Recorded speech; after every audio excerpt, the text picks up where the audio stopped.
So today we'll be discussing a very common question, one that I've gotten a few comments about. So I thought it'd be a good time to address this question. Can you shower with a catheter? This topic has caused a lot of confusion and even worry for patients.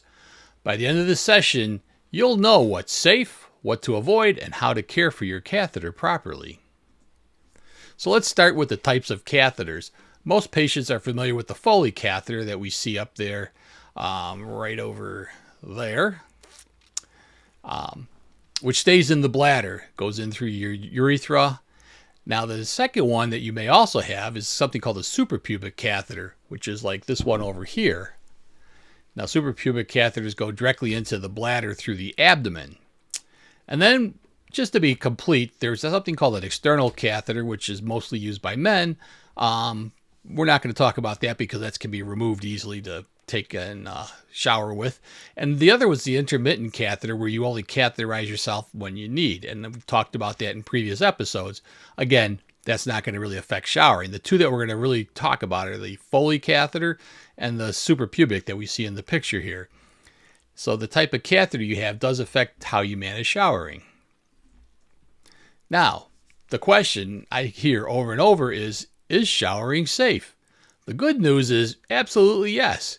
Now, I got the big no next to the tub bath, and there's a good reason for that.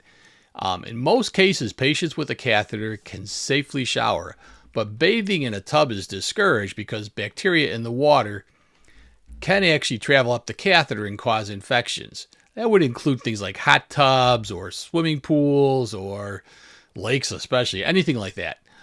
Showers are actually a good way, though, to maintain cleanliness around the catheter site. So it's really a good idea to do. So what do you need to do? Well, before showering, wash your hands to prevent infection. Check your catheter tubing isn't kinked or pulling too tightly, and secure your drainage bag so it doesn't dangle or tug on the catheter while you move around. Now, let me just show you. That's why I wore the black shirt here today. So this is our typical catheter bag and our catheter, which is inside you. So if you empty the bag, if it's got cloth straps like most of them do, take those straps off and just let it hang, just like that, while you're in your shower. If it's empty, it's not going to have a lot of pull. You could also put a piece of tape if you had extension tubing. Again, we talked about that in a different one, but there's no extension tubing here, so not much to tape on. You could probably tape the bag to your leg if you wanted, if you're worried about it. But if you're careful, I don't see a big problem. Now, while you're showering, you want to use a gentle soap and warm water. Avoid harsh scrubbing, but you want to pay attention to washing around the catheter entry site. So now that's, if this was my urethra, that's right here. You want to keep that area clean because sometimes stuff can build up on it and it can almost get like sandpaper that can irritate the urethra. So keep that clean. Now, even if it's in the abdomen like the suprapubic we showed, same thing. Keep that area clean. Don't pull or tug on the tubing, and make sure you rinse well so no soap residue remains. Now, I'm going to talk to you about something else while I've got this here, is some of the bags, now this particular one doesn't have it, but some actually have a cloth type backing on it. Now, if the cloth gets wet, it's going to stay wet. So you really can't just go in and take your shower and not have to worry about it unless you got this kind of bag. But if you don't, if you happen to have a cloth one, you're going to have to disconnect it. Now, whether you've got a different bag or not, I'm going to give you some ideas of what you can do. So let me go through that disconnection thing. Pretty easy to do. You just kind of give it a little twist and it pulls off. So now this is the part we're talking about, the catheter. It won't come out of you just by disconnecting it, so don't worry about that. Now, a couple of solutions that you can try. Most of the time, there's a cap that can sometimes be found on the end of these bags. If you happen to have one that does have a cap, great. You can clean that off with a little alcohol, rubbing alcohol, and a cotton swab, and you can force that into the end of your catheter and use it as a catheter plug. Pretty simple. And just leave it like that. Take your shower. When you're done, pop that off and go ahead and reconnect it like that.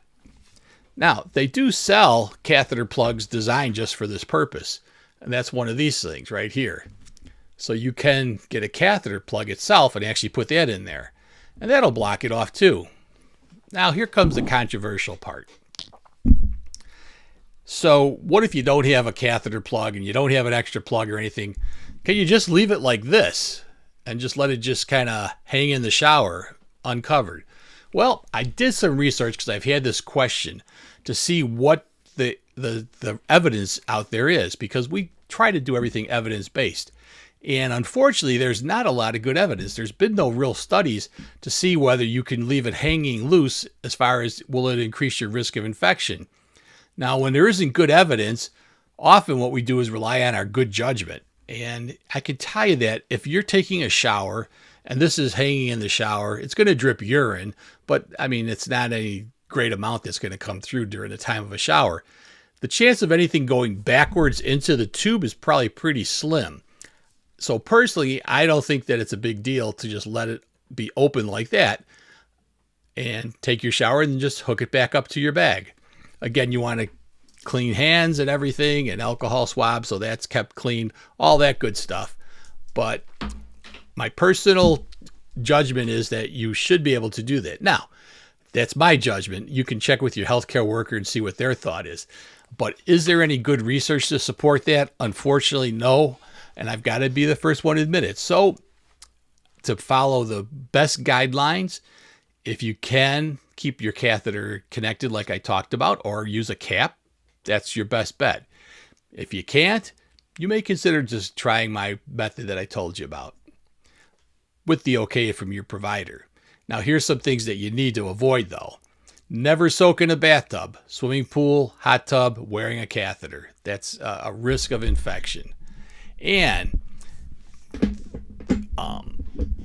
avoid things like scented soaps, lotions, or powders near the catheter site.